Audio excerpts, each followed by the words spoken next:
Okie dokie. So now we have public participation. Solomon Islands delegation. I welcome the delegation members to the table to introduce themselves and share what they'll be learning while they're here in Christchurch. Duncan, would you like to... Thank you, Mr. Mayor. It gives me great pleasure to extend a warm welcome to a ministerial and municipal delegation from the Solomon Islands who are visiting the council for a week on a study tour as part of our contribution to the Pacific Technical Assistance Program.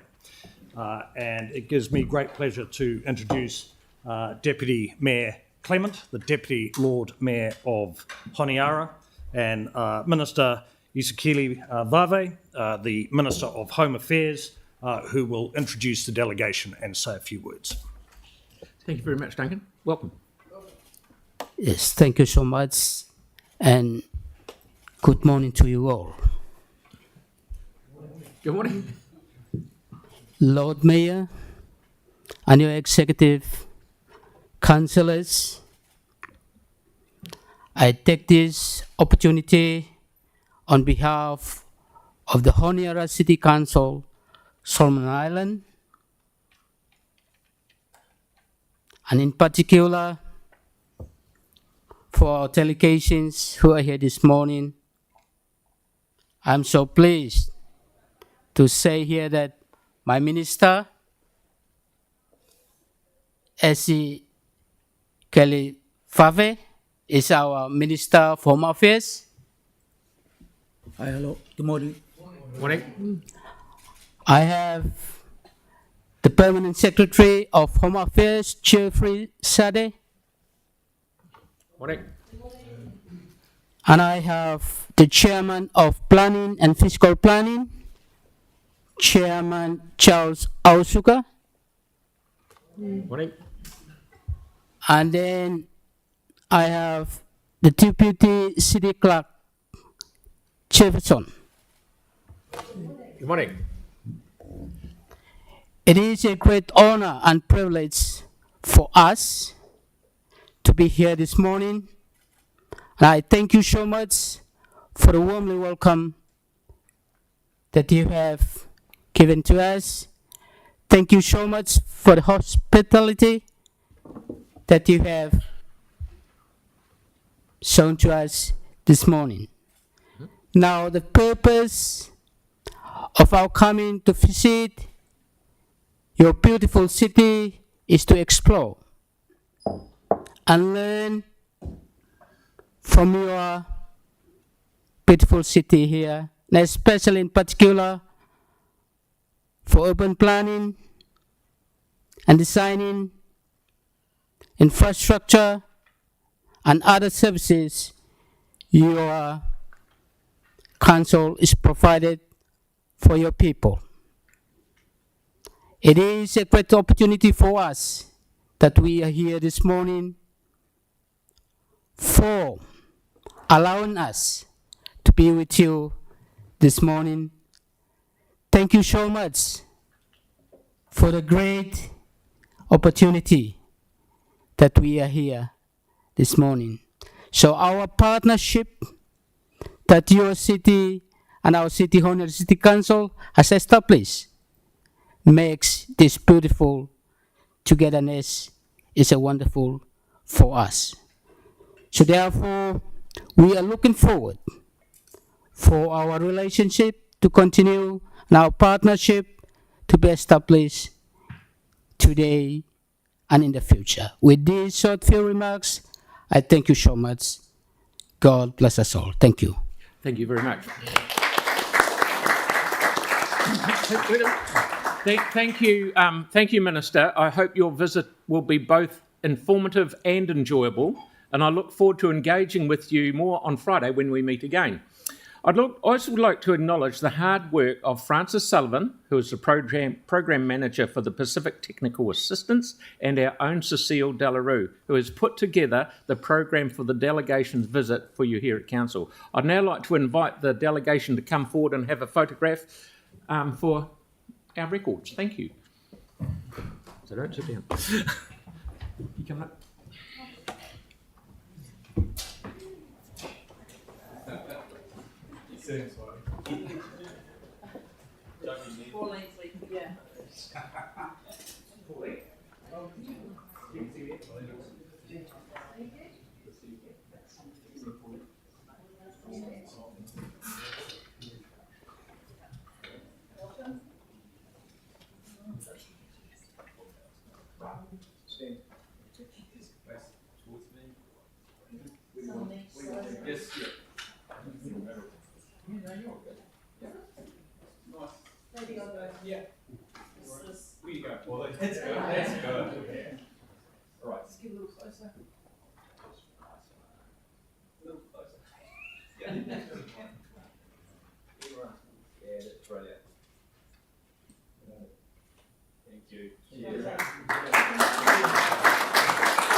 Rightio, now we have public participation from the Leadership Lab. We'll now hear from Chris, Jen and Jodie from the Leadership Lab, who will speak to us about its leadership in the community project. Good to see you again.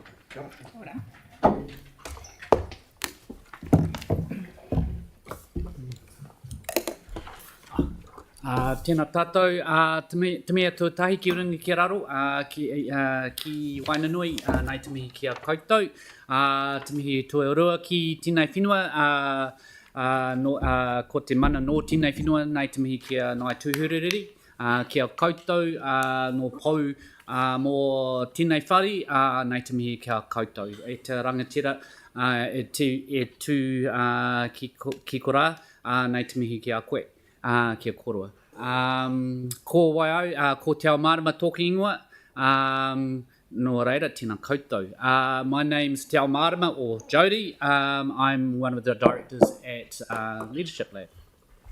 Morena koutou ko Jen Chivaniak tōku ingoa. I'm here in the capacity of the chair of the Leadership Lab Foundation and the general manager of Wayne Francis Charitable Trust, a long-term philanthropic supporter of the Link kaupapa.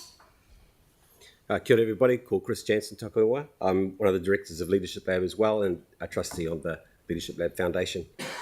We're here to acknowledge the role the City Council has played in collaboration with the Link project over the last 9 years in Christchurch. So as you can see in the slides there, we're both Leadership Lab Foundation and Leadership Lab Company, founded 11 years ago as a result of the earthquakes here, to provide opportunities for people to learn and grow leadership, knowledge, skills and confidence. We're a Te Tiriti-based organisation with 50 consultants around Aotearoa, and we're focused on an equitable and thriving Aotearoa. We have 5 impact areas that we focus on. Enacting Te Tiriti Waitangi, transformative learning, radical inclusion, hauora and wellbeing and thriving relationships. We have been developing projects in collaboration with communities and government over the past 12 years with a range of touch points there, Grey Waitaha, supporting human side of school rebuilding, Greater Christchurch, Te Kako and Tahuna and Queenstown, in collaboration with Queenstown Lakes District Council to support during the COVID lockdown.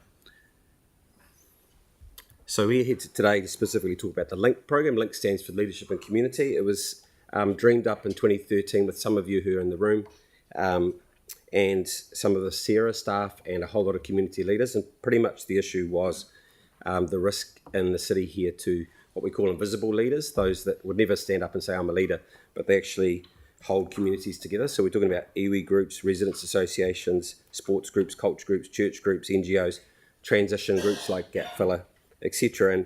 And as I said, they never stand up and say I'm a leader, so they don't get any leadership training, but they, when they're gone, and it has a big impact on our city.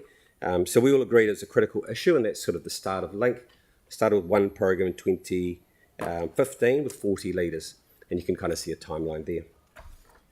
So we've evolved the series of offering over the last 9 years and worked with about 500 different leaders from geographical communities or communities of interest, continually adapting from a post-earthquake recovery mode to the sort of the stresses and demands and need of communities today. And just one example of this is the leaders involved in the Link project were able to work with the City Council in the week after the mosque attack and worked alongside Gary Watson and Claire Phillips to provide 80 volunteers across 3 weeks, which was a great service that we were able to provide. So now in 2025, there are 4 programs. There's the original incubator program for adult grassroots community leaders, Poawai, a rangatahi leadership program, Roro, which is a community program delivering podcasts and webinar series trying to reach a wider audience, and Te Whāriki for intersectional leaders. Each of these programs has a very specific audience and a range of different funders supporting them, including Christchurch City Council. As Jenna said, you can see the impact with the slide. Multiple faces, multiple connections. On the left-hand side, we still have current 35 participants who will be completing their program at Rapaki in Matariki. In the next slide, we have examples of specific people that are from a range of different communities around Otautahi as well, and their touch points within this space.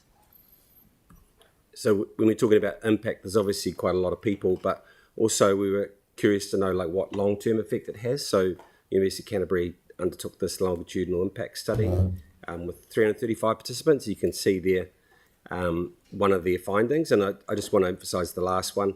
Link alumni occupy leadership roles across diverse contexts and are highly motivated to empower the communities they work with.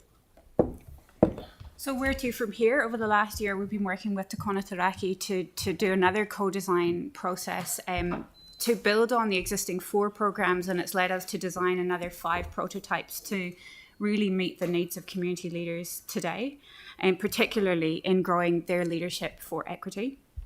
So we're working with the staff here around any particular of those prototypes or programs that might be of interest to the council, and working with a range of different local government, central government, family and corporate philanthropic funders to start that this year and across the next 12 months. Nō reira te whānau, koe nei tā tātou mahi, tā mātou mahi. So e hara takutoe te tō takitini he tō takitini. Our strength is not us as individuals, but as collectives. And that's us as Leadership Lab. The collective actually will help progress and manage any complexities as we move through the future. So, nō reira, tēnā koutou katoa. Thank you. Thank you very much, and thank you for coming in and keeping us up to speed about all the good work you do. Thank you. Thank you.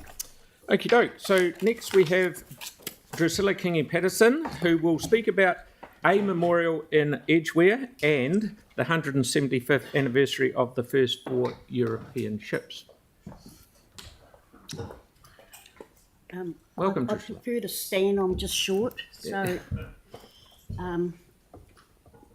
just get myself organised. Kia ora.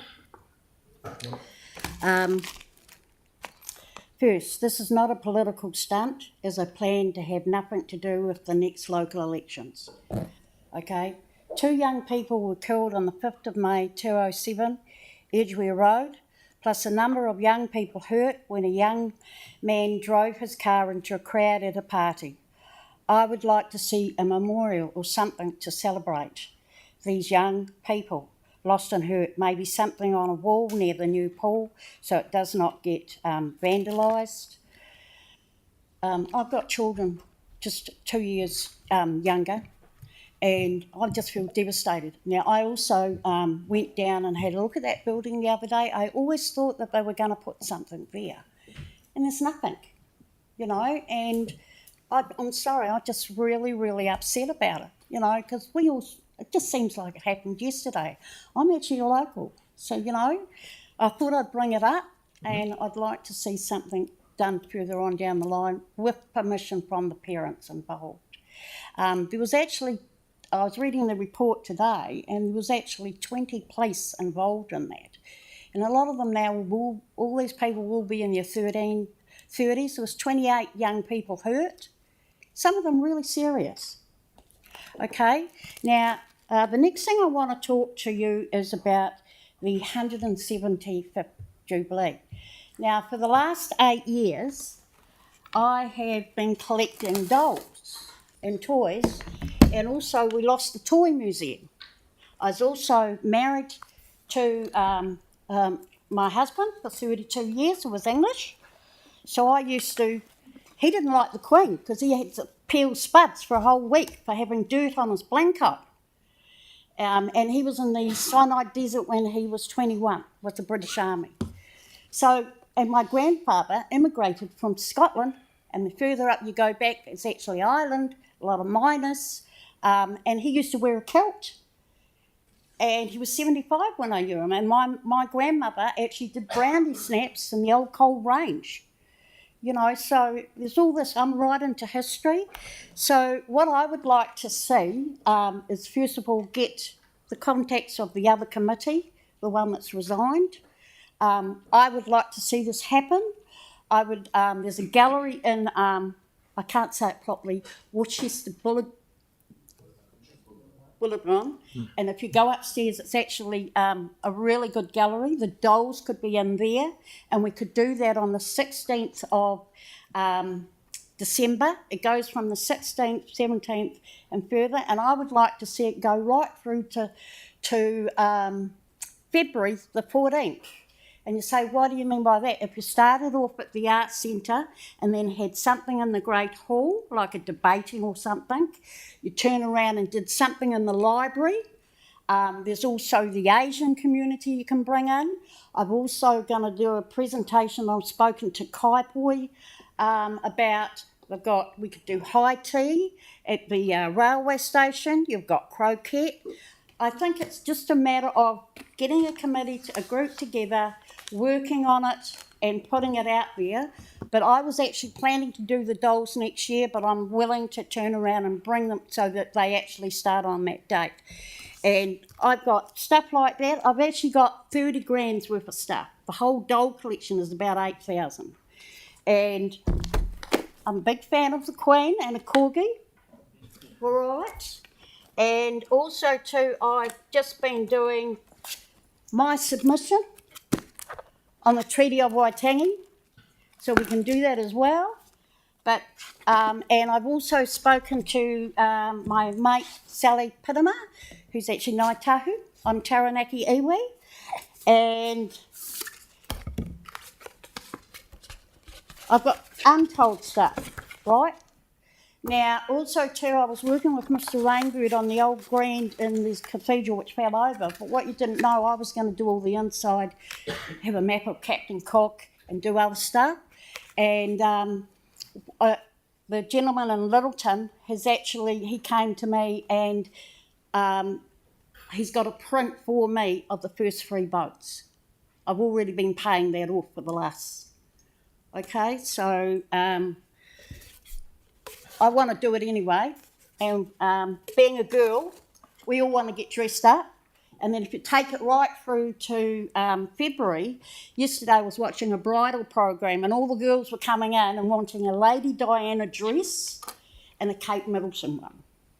So the thing is, that's why I would like to take it right through, and it would promote the whole region. We've got to make it a Canterbury thing and make it Littleton. See, look, I've got Diana, I keep finding her all over the place. I've got all the history, the coins. Okay, so that's just me, and I'm going to follow it up. Okay, excellent. All right? I will get, we have some people who are outdoor. Duncan will put you in touch with the people that have been in touch with me, and I'm sure it'll be of some use to you. So thank you very much. I've just got to show you one more thing. Yeah. That's Barney Rubble. The Barney Rubble was the pigeon the first 5 days of the cathedral. All right? And it's amazing too, the amount of people I ask, do you know about the flag up here on the boats? So it's just about, you know, telling our history and having a bit of fun and doing high tea. Yep. Thank you very much. All right? Yep, very well done. Thank you. We'll be in touch. Okay, I'm going to go. Okay, so now we're moving on to deputations. Avon River Corridor members, I'd like to invite Hayley and Cynthia, who will speak regarding item 7, the proposed governance model. Kia ora. Kia ora, Hayley Galita. Kia ora, tēnā koutou, tēnā koutou, tēnā koutou katoa. Ko Cynthia Roberts, taku inanga. As always, thank you for the opportunity to participate in the democratic process. I apologise in advance if I struggle to keep my emotions in check. This journey has been long and arduous for me personally, and I actually feel the weight of the community stakeholders heavily on my shoulders today. So as you said, we're speaking to agenda item 7. I am the community appointment to the current establishment committee. I was appointed to that position because I am first and foremost a long-time resident and advocate for the communities surrounding the OARC, along with the 5,000 plus houses the people left their properties to return the land to Delta. As well as that, I am the network manager for the Avon Otakaro Network, the organisation that set the ball in motion for the Regen Plan in the first place. I have been in this space for over 10 years, but at the end of the day, I am just a baton holder for those that have come before me. Some of whom, notably Evan Smith and Di Madgen, have since passed away and have not seen the end of this process. At some point in the future, the baton will get passed to another generation who hopefully honour the vision that our community, along with Ngāi Tūhuriri, have set out to achieve, which you're talking to today. The loss of those 5,000 odd properties meant the loss of amenity to the surrounding suburbs. The Avon Loop, Richmond, Avonside, Linwood, Dallington, Burwood, Bexley, Wainoni, Avondale, Bromley and New Brighton. The Red Zone has been the opportunity to return Ratunga back to the Runanga, improve the health of our awa, and for the surrounding suburbs to claw back equity with exciting projects led by the City Council, but also by the community, such as the Climate Action Campus, Revolution, the work that's going on in Brooker with Eco Action and the Avon Otakaro Forest Park Group, as well as the energy that the large community of Water Sports Group bring to Kerr's Reach. The importance of co-governance was always the vision of the community. It was sadly set aside during the regeneration process, but we continued to push for it. So to have the community, in the true sense of the word, excluded from the table at this point is rather disappointing. Our vision has always been and will continue to be to right the wrongs of our past, ensure the land is held together and co-governed as one lot in perpetuity, and that we achieve maximum Indigenous restoration. Kia ora. Thanks, Hayley, for the introduction and the background to the community contribution post-earthquake. I'm here because I'm also concerned about the community involvement. But first of all, I want to say I'm delighted that finally this paper is coming before the council. I think the work that I'm most proud of as being a member of this establishment committee is the assessment framework. And as an ecologist, I was really excited that we produced this overarching framework. And I urge you to adopt that today in the idea that over time we can restore a dynamic river delta. So this waterway can once again function as a mahinga kai resource. It is suggested in the paper that you're going to receive today, the interim governance structure consists of 3 Ngāi Tūhuriri members and 3 elected representatives, the mayor, the deputy mayor and a councillor. I agree with this size. I think ours was too unwieldy. However, today we're requesting the council consider changing this makeup to include a community representative that Hayley has so eloquently explained why.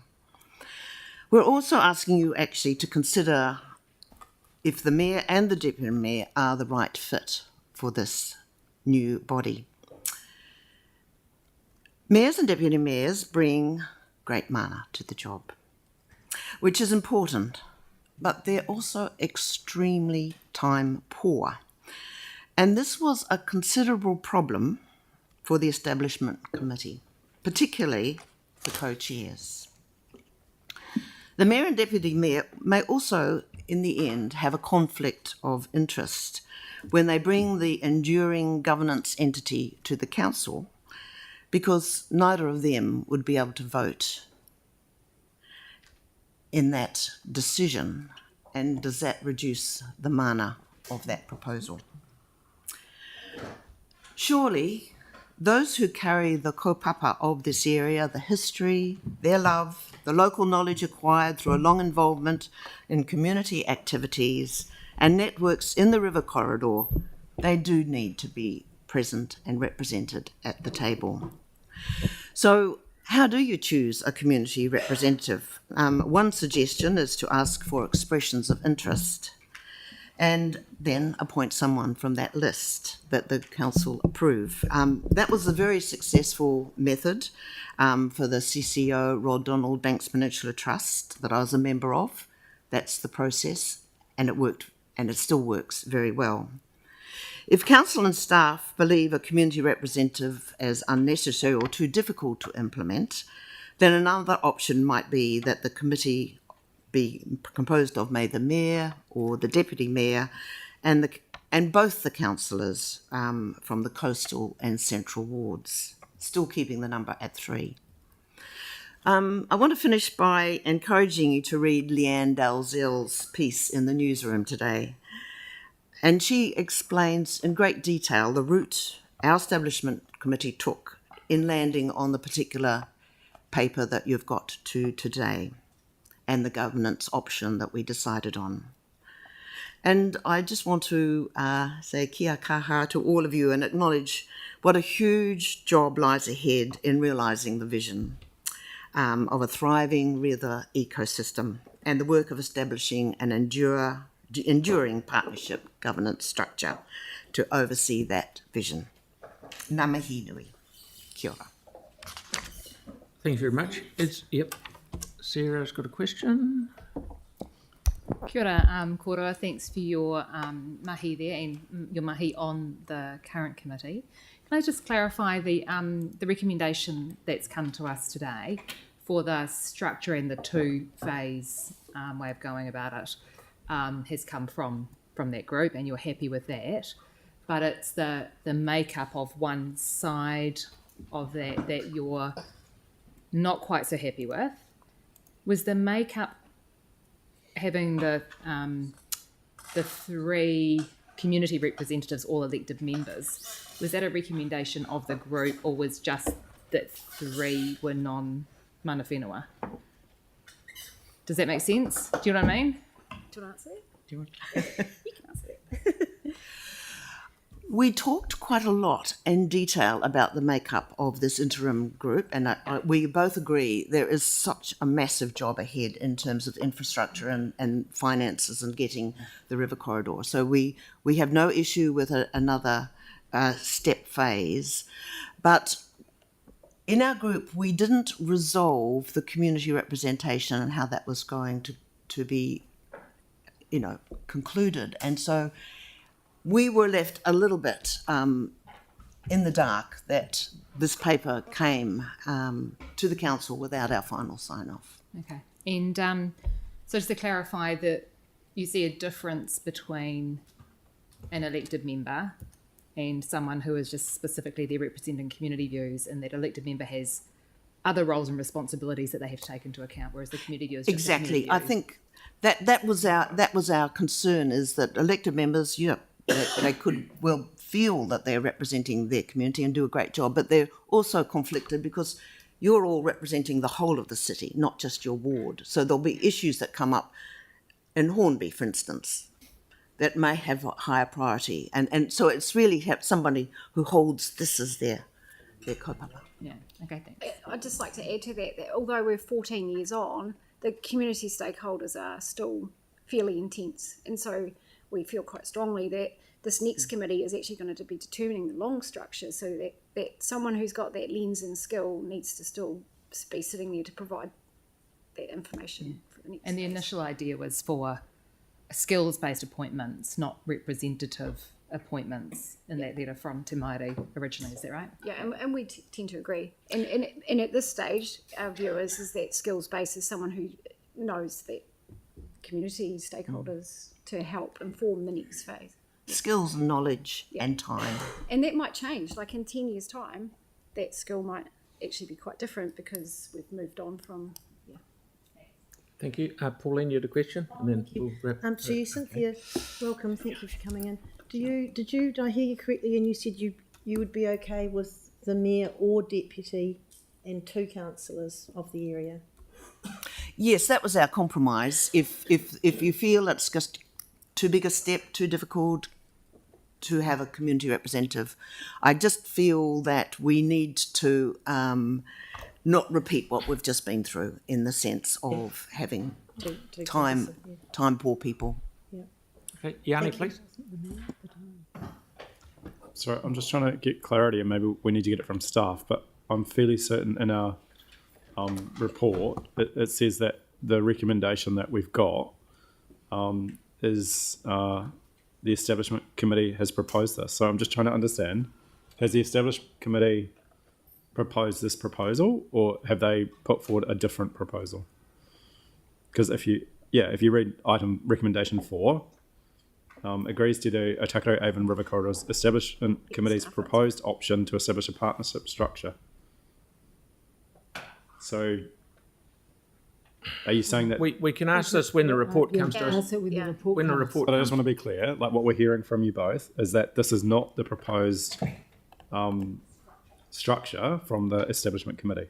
Not that we signed off on. Okay. Do we have are we able to get copies of the minutes of what you've signed off on? Well, it wasn't really signed off. It wasn't signed off. Okay. That those minutes haven't been presented. Right. Okay. Okay, and lastly, because we're well over time, but Kelly, please, and then we'll move on. Thanks for coming in and expressing your view. Interesting. I'm really interested in your fears over the, because obviously this is a 2-phase process. There's going to be this interim committee and then a final entity established, at which time the charitable trust will almost certainly have people from the community on it. So what is your fears in the interim? Well, will it? Because the interim committee may not have the voices at the table that inform the long-term structure. Okay. So plus, that interim committee could go on for years. Right. Or it could be a year or a year and a half. Would that be too long? I think realistically, looking at the infrastructure work and what needs to be done, it's going to go on for a while. It's going to go on for a long time. There's so much. It is a huge job ahead. Okay, thank you. Be a good question for staff. Yeah, thank you for coming in. Brilliant. Okay, petitions. We have no petitions, so we'll move on to our staff reports. Number 5 is local water done well, and Brent and Luke